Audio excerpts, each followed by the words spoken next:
À la une de cette édition, les acteurs promoteurs du Moringa ont ouvert les portes de la 4e édition des Journées du Moringa. Sur le plan international, les heurts entre Palestiniens et Israéliens continuent de faire couler beaucoup d'encre et de salive. Mesdames et messieurs, bonsoir et merci de nous recevoir chez vous. Comme je vous le disais en début de titre, la 4e édition des journées promotionnelles du Moringa se tiendront du 6 au 10 juin prochain à la Maison du Peuple de Ouagadougou. Les objectifs d'un tel événement ont été dépeints lors d'une conférence de presse en présence de Dieudonné Koumsaga et Delphine Banissi. Le moringa, cette plante miracle, a besoin d'être valorisée de la plus belle des manières. Et c'est le lieu pour les organisateurs des journées promotionnelles de la plante de mettre un accent particulier sur la production, la transformation et l'acheminement du produit fini vers les consommateurs. À cet effet, le thème principal choisi pour cette année est « Culture du moringa, défi de la qualité et du développement durable, occasion pour redéfinir la qualité des produits ». Défi de la qualité, parce que justement, présentement, on a un problème en ce qui concerne la qualité. Bon, les gens produisent, mais le contrôle de qualité n'est pas toujours assuré. Je cueille mes feuilles, je lave, je sèche, j'écrase et je mets sur le marché. Mais les conditions de production même, parfois vous avez des contaminants. Donc, il y a les conditions de production et donc il faut la qualité. Et c'est pourquoi pendant ces journées, justement, il y aura des communications sur la qualité des produits finis et produits, je ne sais pas, des produits bruts et des produits finis. Les 4e journées nous permettront de comprendre que le moringa peut être un enjeu majeur pour le Burkina Faso dans la compétition mondiale du moringa. D'abord, il faut savoir que le moringa ne pousse que dans les zones tropicales. Ça veut dire que, par exemple, l'Europe ne peut pas produire de moringa. C'est un avantage énorme, alors qu'elle s'y intéresse énormément, comme un complément alimentaire.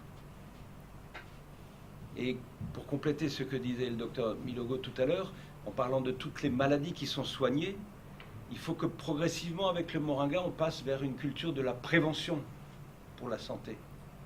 C'est-à-dire, et ça, le moringa est un champion pour cela.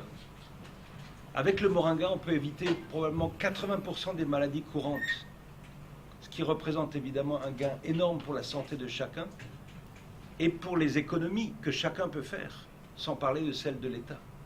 Tout ce qui est rhume, angine, otite, rhumatisme, toutes ces petites choses du quotidien, c'est petit, mais ça nous oblige à acheter des produits, ça nous freine, ça fait des journées de travail en maladie, etc. Donc ce côté préventif, aujourd'hui le monde entier est en train de comprendre que le moringa a un rôle important à jouer. Comme tout autre produit, le moringa rencontre quelques difficultés sur le marché, pas vraiment de la concurrence, mais le faut prendre de plus en plus de l'ampleur. Fausse poudre, fausse huile, la filière moringa du Burkina Faso déplore la situation. Il faut que nous fassions attention. Actuellement, il y a vraiment une panoplie d'acteurs qui interviennent dans la filière et surtout dans l'exportation. Donc, il faut que nous veillions à ce que les produits qui sortent du Burkina, pour ce qui concerne donc le moringa, soient des produits de qualité. Sinon, nous serons complices du déclin de la filière. Et ça a été le cas pour certaines filières comme le sésame, il y a le miel aussi qui ont connu des problèmes. Parce que certains se sont amusés à exporter des produits avec des contaminants ou bien d'autres mélanges. Voilà. Des analyses ont été faites et ils se sont rendus compte que le produit n'est pas bon. Et c'est venu d'où? C'est venu du Burkina. Donc on dit voilà, les produits, ce produit qui vient du Burkina, on n'en a plus besoin. Et ça pose des problèmes pour l'ensemble de la filière. Et une filière qui veut vraiment être très rentable, normalement doit s'exporter également. C'est vrai qu'il faut travailler à développer la consommation du produit au niveau national, mais il faut viser aussi l'exportation pour donner plus de valeur ajoutée à la filière. Patronné par le ministre en charge de l'Agriculture et la ministre de la Promotion de la Femme, cette 4e journée promotionnelle du moringa s'ouvre à toutes les provinces du Burkina Faso et à tout autre pays qui voudrait y prendre part du 6 au 10 juin prochain dans la capitale du Burkina Faso. Le traditionnel Conseil des ministres s'est tenu à sa séance ordinaire ce mercredi 16 mai 2018 sous la présidence du chef de l'État, Roch-Marc Christian Kaboré. Dossier à traiter, communications orales et nominations étaient à l'ordre du jour. Les 12, 13 et 14 juin prochains aura lieu la conférence des différentes composantes de la nationale sur la question des rémunérations des agents de la fonction publique. Le Conseil des ministres a statué sur les préparatifs de la dite rencontre. Aussi, la question de la sécurité dans le nord du pays avec l'assassinat du préfet de Oursi a été évoquée à cette messe hebdomadaire. Rémi Fulgence Danjounou, porte-parole du gouvernement, pour le compte rendu avec Dieudonné Koumsara et Delphine Banissi. Au titre du ministère de l'administration territoriale, le Conseil a adopté 2 rapports portant reconnaissance d'utilité publique pour nos 4 rapports de décret donc pour 4 associations. L'association donc Rêve Plus, c'est responsabilité, espoir, vie et solidarité. Beaucoup de journalistes connaissent cette association qui œuvre donc depuis une vingtaine d'années dans la prise en charge de la prévention du VIH-Sida, dans la lutte contre la stigmatisation et dans la prise en charge également de certains groupes qui sont victimes notamment de stigmatisation dans le cadre de la lutte contre le sida. C'est le cas des toxicomanes, c'est le cas des homosexuels, etc. Donc Rêve Plus a été donc par un décret donc reconnu d'utilité publique. Nous avons également le réseau national de lutte contre la corruption, le RENLAC que tout le monde connaît. Nous avons également SOS Sahel International que tout le monde connaît. Nous avons la fondation Lucie Kaboré Traoré.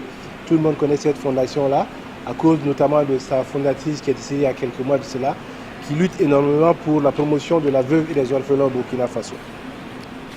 Au titre du ministère de l'eau, nous avons adopté un rapport relatif à un plan de recrutement sur une période de 5 ans, 2018-2022, pour le ministère de l'eau et de l'assainissement. Lors de la scission des 2 ministères, eau et agriculture, il s'est avéré que le ministère s'est retrouvé avec à peine 500 agents. Et au niveau aujourd'hui des directions régionales du ministère, il est quasiment impossible de fonctionner. Et lorsque vous voyez tout le programme, notamment en ce qui concerne l'assainissement, en ce qui concerne la mise à disposition de l'eau pour les populations, il y avait un impératif donc à doter le ministère de cadres. Donc vous aurez donc des recrutements étalés sur 5 ans, 90 agents en ce qui concerne donc les concours directs qui seront ensuite suivis de formation, donc 290 agents exactement. Et des mesures nouvelles, ça sera 534 agents. Donc en gros, sur les 5 années, 2018-2022, vous aurez donc 190 agents recrutés donc en concours direct et 534 en mesures nouvelles. Voilà donc pour les dossiers sur lesquels je voudrais m'arrêter. En ce qui concerne les communications orales, l'administration territoriale est revenue donc sur le décès donc suite aux blessures qui ont été portées par tir d'arme de M. Patrice Kaboré, préfet de Oursi. On rappelle donc, vous savez bien que la levée du corps a lieu ce matin à 15h, suivie de l'inhumation. Le Conseil des ministres a réitéré ses condoléances à l'endroit de la famille éplorée et a surtout invité les populations à une franche collaboration avec les forces de défense et de sécurité et également apporter son soutien à tous les agents publics de l'État qui travaillent dans ces zones où effectivement il y a une certaine difficulté en termes sécuritaires. Au niveau du ministère de la fonction publique, travail et la protection sociale, il a été fait cas donc d'un certain nombre de mouvements de grève. Les différents ministres interpellés ont apporté des réponses aux questions. Mais pour ce qui est de l'essentiel, le ministère nous a annoncé donc la tenue de la conférence sur les conditions de rémunération des agents publics de l'État du 12 au 14 juin 2018. Donc cette conférence qui intervient donc en fin de processus va permettre donc aux différents acteurs de prendre des grandes décisions en ce qui concerne donc cette question de la rémunération des agents publics de l'État. Je rappelle, c'est le 12 au 14 juin 2018. Nous avons également eu le ministre de la fonction publique qui nous a informé que dans le cadre des concours de cette année, et en attendant donc que les RIM, le régime interministériel des métiers qui va être mis en place soit effectif, les titulaires de licence sont autorisés à passer les concours qui étaient réservés aux maîtrises. Vous savez que dans nos concours avant, il y avait un niveau maîtrise et vous savez qu'avec le LMD, la maîtrise n'existe plus. Donc il se posait un problème pour un certain nombre de jeunes, notamment ceux qui ont la licence, participer au concours. En attendant donc que la situation soit trouvée avec cette nouvelle définition des métiers-là, il était important donc que les étudiants ou les titulaires de licence puissent postuler donc au concours niveau maîtrise afin d'éviter donc tout boulot d'étranglement et de les défavoriser par rapport à la suite. À présent, ouvrons la page internationale. Les heurts sanglants entre Palestiniens et Israéliens. Gaza pleure ses morts. La plus jeune des victimes s'appelle Leila, un nourrisson de 8 mois. Suivez. Après les heurts sanglants entre manifestants palestiniens et soldats israéliens, Gaza pleure ses morts. Les funérailles des dizaines de victimes ont débuté ce mardi. La plus jeune d'entre elles, Leila, avait tout juste 8 mois.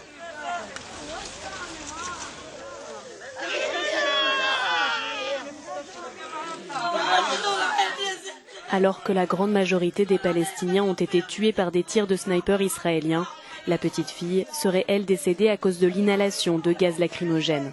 Sa famille tient l'État d'Israël pour responsable. Je suis allée chercher ma fille et on m'a dit qu'elle avait été emmenée à l'hôpital. J'y suis allée et c'est là que j'ai appris sa mort. Ils n'ont pas eu de pitié pour une fillette, ils ont envoyé des bombes de gaz vers elle. Ils l'ont tuée avec du gaz lacrymogène. Aucune pitié pour elle ni personne. Elle était coupable de quoi pour mourir ainsi? Devenue le symbole de la barbarie envers les Palestiniens ce lundi 14 mai, Leila n'est pas la seule enfant victime puisque 8 mineurs sont également décédés. En tout, au moins 2400 personnes ont été blessées. C'est un véritable massacre qui s'est produit. Hier, nous avons reçu 500 blessés dans cet hôpital, avec des blessures principalement aux jambes. C'est au-delà de nos capacités d'accueil d'avoir plus de 25 patients en même temps. Donc c'est vraiment dur pour nous de gérer autant de blessés. Tandis que Paris condamne les violences et qu'Amnesty International dénonce une violation abjecte des droits de l'homme, le Premier ministre israélien Benjamin Netanyahou a lui justifié l'usage de la force pour défendre ses frontières. Leila, 111 ans, la plus vieille des réfugiées syriennes, séparée de sa famille par la guerre. La vieille de 111 ans réclame ses 2 petites filles qui vivent en Allemagne. Reportage. Quand la guerre sépare les familles, Leila est la réfugiée syrienne connue la plus âgée. Elle a 111 ans. Ayant obtenu l'asile politique en Grèce de par son grand âge, elle a été logée à Athènes avec une partie de sa famille. Mais son rêve, ce serait de retrouver ses 2 petites filles parties pour l'Allemagne il y a 3 ans. En attendant, elle relate ses derniers souvenirs de sa ville de Kobani en Syrie. Kobani, c'était très bien. Les gens avaient du travail et une vie normale. La guerre a détruit la ville, il ne reste que des ruines. Les gens sont partis pour sauver leur vie et celle de leurs enfants. L'ennui, c'est que seule Leila a obtenu le statut de réfugiée et que le reste de sa famille ne peut pas quitter la Grèce. Alors l'association qui les a prises en charge, Solidarity Now, essaye de faire accélérer les procédures. Notre but, c'est que leur cas soit examiné le plus vite possible. Cette famille doit aller en Allemagne et ils devraient voyager tous ensemble. Nous essayons de mettre en avant leur vulnérabilité pour faire avancer les demandes d'asile.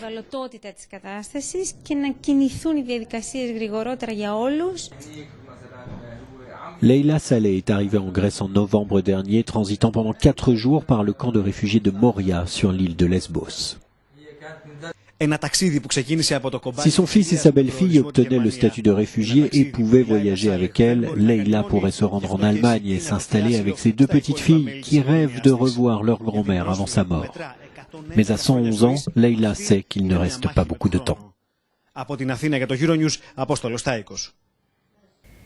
La deuxième ville de la France, Marseille, ne cesse de croître et c'est la mer qui apporte des solutions de réchauffement. Reportage.